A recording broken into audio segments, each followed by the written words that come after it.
কোনো পর্যাপ্ত ক্লাসরুম নাই, পর্যাপ্ত টয়লেট নাই, বিশেষ করে নারীদের টয়লেট নাই, স্যানিটেশন সংকট আছে, আবাসন নাই, ক্যান্টিন নাই।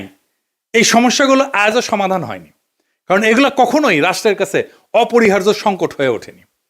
এখন দায়িত্ব আপনাদের এই সংকটগুলোকে দাবি থেকে প্রয়োজন, প্রয়োজন থেকে অনিবার্যতায় রূপান্তর করার। রাষ্ট্র সাধারণত তখনই নৈরাচরে বসে যখন বোঝে এই সমস্যার সমাধান না হলে স্বাভাবিক শাসন চলবে না।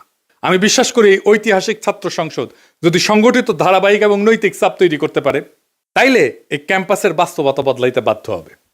আর একটা কথা পরিষ্কার করে বলি, প্রফেসর ইউনূসের সরকার এবং প্রশাসনকে রাষ্ট্রের কর্মচারীরা কারো দলীয় সম্পদ না। রাষ্ট্রের মালিক জনগণ। সময় বদলায়, সরকার বদলায়, কিন্তু দায় থেকে কেউ কিন্তু মুক্ত হয় না।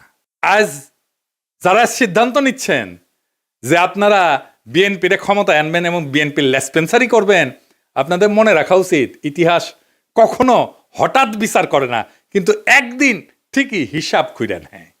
আর এই ছাত্র সংসদের কাছে আমার প্রত্যাশা একটাই, আপনারা ভবিষ্যতের জন্য রাজনীতি তৈরি করবেন।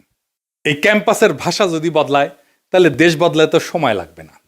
আশা করি আগামী ফেব্রুয়ারিতে আমাদের বন্ধুসুলভ সরকার আসলে আপনাদের যতগুলো সমস্যার কথা বললাম, এই সমস্যাগুলোর সমাধানের জন্য আমি ব্যক্তিগতভাবে আপনাদের সাথে থাকব।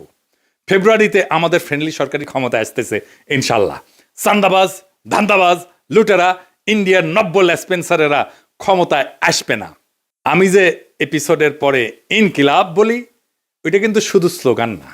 ইনকিলাব মানে বদল, ইনকিলাব মানে বিপ্লব, ইনকিলাব মানে ভেঙ্গা চুইরা নতুন ভাবে গড়ে তোলা, ইনকিলাব মানে দেশ এবং জাতির জন্য অপরিহার্য হইয়া ওঠা।